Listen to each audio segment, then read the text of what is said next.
ABC Listen. Podcasts, radio, news, music and more.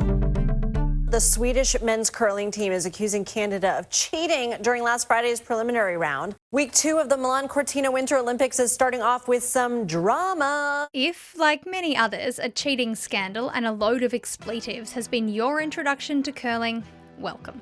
If you've come for the drama but have been hooked by the sport, from hammers to hoglines, we've got you covered ahead of the finals taking place later this week.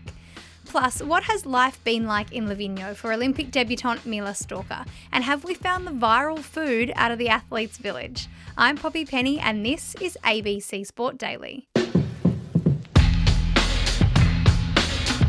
Mela Stalker is an Olympic snowboarder. Mela, congratulations on your debut Olympic Winter Games. Your competition started with quite a bang, qualifying for the Big Air final straight out of the gate. What was that feeling like? You know, you'd not only made it to the Games, but you were really among the top women in this sport. Yeah, I had a pretty quality kickoff, that's for sure. I mean, to be a part of the top girls, it's just straight off the bat was pretty awesome feeling, and I was quite taken back by it. Not really expecting to make finals in either events, just kind of wanting to put my runs on show, and to be able to do that and still make finals was pretty awesome.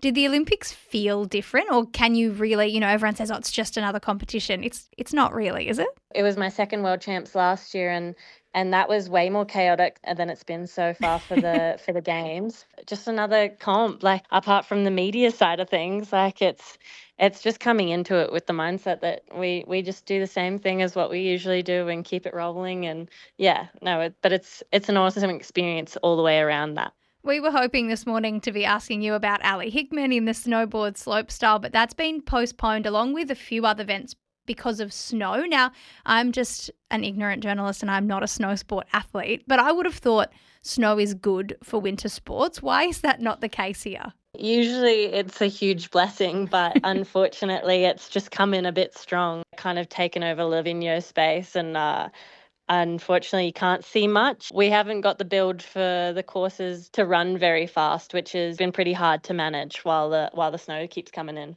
Ali is only 16 and is in this final when that does happen due to the postponement. How impressed have you been by her, and how might she go in that final when it goes ahead? Yeah, I mean, I'm so proud of her, and she's like a little sister to me now, so I'm pretty happy to see her succeed in this one, to go through for finals for just Tess and I, to have her down there and be so supportive. Like I wanna do the same for her, and I can't wait to see her perform tomorrow, and hopefully it goes ahead. But she's just so excited, and and it's awesome to see. Your qualification didn't go probably the way you'd hoped it would. You had to change your run the night before, I believe. Can you talk us through how you felt going into those quali runs? How much work is it to change your run at the last minute like that?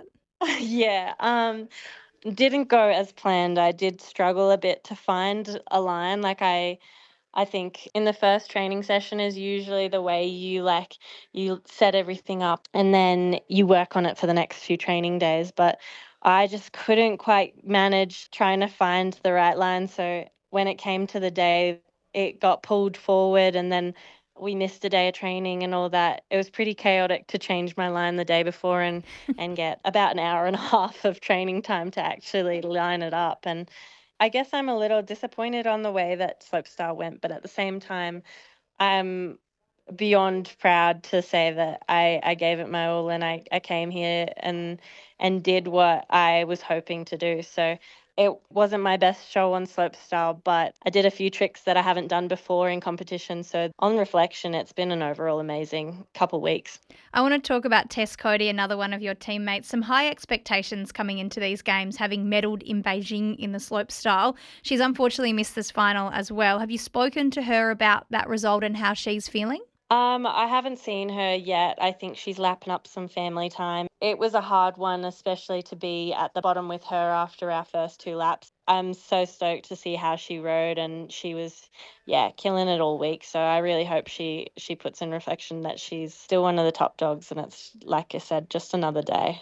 You've been at the Livigno Athletes Village for these games. What's the vibe been like there? Have you been able to get out and about now that your program's finished? It was pretty chaotic the first few days and we didn't really manage to get into town, but it's been so nice. Like my dad came in for Big Air and he's stuck around, and then mum came in for style. So I've had mum and dad around for the last few days while my program's finished, and that's been really nice getting into town. And Livigno was my first European town that I ever went to in Europe for a season. So it's pretty nice to be back in town and checking out all the old spots.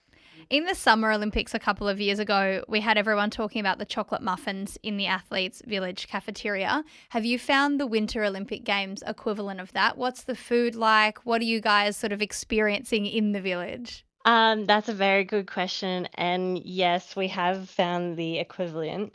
It is the tiramisu. Oh, For excellent. sure. I've got a very close mate on the Swiss end of the snowboard team, and he got passed the baton by the official chocolate muffin guy on TikTok. And he is now the tiramisu man. So it's on every few days, but it's out in seconds. So yeah, it's awesome. One more thing I have to ask you about is the pins. I've seen so much of this on social media. Each country has one that's sort of traded between teams. Who has the best pins and which one is everyone trying to get their hands on? Okay, so there is a few great pins, and I think the current ones that I have, I really love the Ukrainian one. They have a special one with a bunch of mountains in the background, and the Bulgarian pin. But there is a lot of pins that have just been hot topic because they are pretty rare, and there's not many athletes in the village that come from these countries like Mongolia and Kazakhstan, and all those countries have been pretty hot topic. I also hear that there is a little bit of a uniform trade that happens at the closing ceremony, that people can sort of trade jackets or hats or that sort of thing. Are you thinking about, have you looked at some of the uniforms from some of the other countries and thought, well, I quite like their jacket, or I like what they've got going on for their uniform? Yeah, there has been a few countries around that are getting ready to do their trades, and I think I've been asked for the UGG boots about 10 times this week. So I'm excited to do a little bit of trading as well, but I won't be giving away my Uggs too quickly. Well, it's going to be a very exciting couple of days for you. I'm glad you're going to be able to enjoy some of the Olympic experience off the course as well as on it. Mela Stalker, congratulations on your first Olympic Games. Thanks so much for your time. Thank you so much and appreciate it. Andrew Swain is part of Australia's Curlews curling team and is also part of the Channel 9 Olympic coverage of these Winter Games. Andrew, I, like a lot of Australians, pay attention to curling roughly once every 4 years, but for some reason this year I'm particularly hooked. We're nearing the end of the round robin stages of the men's and women's competitions, so I thought this might be a good time to check in. I want to start with the sport itself. So for people who are tuning in for maybe the first time, give me a bit of a curling for dummies rundown. Yeah, sure, Poppy. Essentially what you've got to do, it's basically 3D chess with giant granite stones that you slide down the ice, 45 metres down an ice sheet, and land it in some circles, which is called the house. You'll hear people talking about the button, which is like the middle of the house. Essentially, you've got 8 stones per team per end. There's 10 ends in a game. And the idea being, at the end of each end, you've got your stone closest to the button. If you've got 2 closer to the button than your opponent's closest stone, you get 2 points. Every member of the team throws 2 stones. You've got your skip who stands in the house and tells you where they want you to put your stone. And then the people who aren't throwing, they're sweeping. Now, what you are trying to achieve with the sweeping is drag the stone further. So with the vigorous sweeping, as you'll see, they're melting the top of the ice to essentially reduce the friction and let it travel slightly further. There's, different types of shots. You've got your draw, which is kind of your softer throw, which kind of lands softly in the house. You've got your takeouts, which are your harder throws. That's like your drive in lawn bowls, so to speak. Those are the types of things you're going to see, and those are kind of the basic elements of the sport.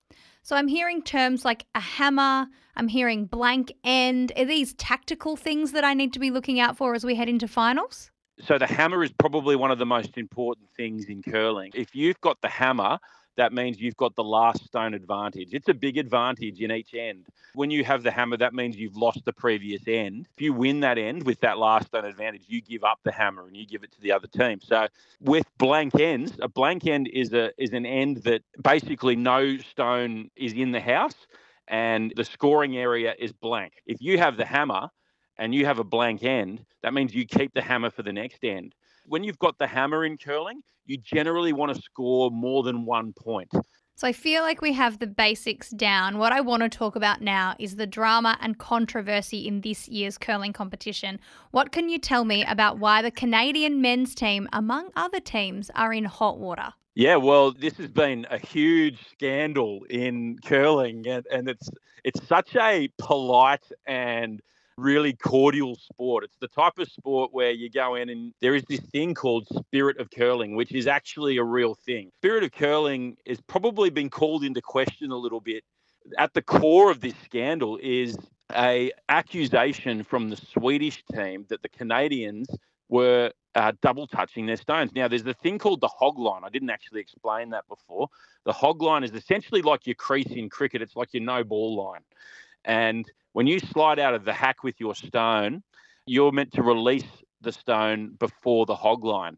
The Swedish team were accusing the Canadians of double touching their stone. So, yes, they were releasing the stone from the handle before the hog line, but once the stone is over the hog line, you're seeing still shots, and there is some footage of the Canadian players, Mark Kennedy in particular, touching the granite with his finger after the hog line. It's really up in the air as to what advantage he would gain out of doing that, with the stone still to travel a good 35 metres down the ice before it hits the house. But the Swedes accused the Canadians of doing it, brought it to the umpire's attention, and then the Canadians blew up. And then you heard the language from Mark Kennedy, spirit of curling, you would never hear on any ice sheet around the world swearing at the opposition. And that's what happened. So that's been a bit nasty. And I think a lot of people are talking about it, including us right now. Exactly. It really has thrust curling into the limelight. And I want to know, Australia, there's no curling team competing at these Olympic Winter Games. Where is the sport at in Australia? We have a mixed doubles team, Dean Hewitt and Tali Gill, who were, on the brink of qualifying. They're actually ranked number 1 in the world, or have been recently. They missed out on an Olympic qualifying point early last year, meant they had to go through an Olympic qualifying event. And it's such a sport of fine margins, they ended up missing out. That's where it is at a national level. Just at a local club level, you can curl in WA, in Victoria and in Queensland. Great to watch, but it's even better to do. My hip flexors hurt just at the thought of doing that kind of a deep lunge on ice. Andrew Swain, we will keep our eyes on the ice, and I think I'll probably be keeping my feet off the ice for everybody's benefit. But there is lots happening in the curling. Thank you so much for your time. Pleasure, Poppy. Cheers. Headlines. Heavy snowfall has caused postponements across a number of sports in the Winter Olympics, including qualifying for the women's aerial skiing, in which there are 3 Australians waiting to compete in Danielle Scott, Abby Wilcox and Airlie Frigo. Weather permitting, that will now take place from 10 a.m. local time, which is 8 p.m. Australian Eastern Daylight, with the finals to follow just a few hours later. One event that did go ahead was the men's free ski big air, and they really sent it. The final 2 jumps of the competition scored over 98 from the judges. First, the American Mac Forehand put down a 98.25 on his final jump to put him in top spot, meaning Norway's Tormund Frostad would need something extraordinary to take the gold.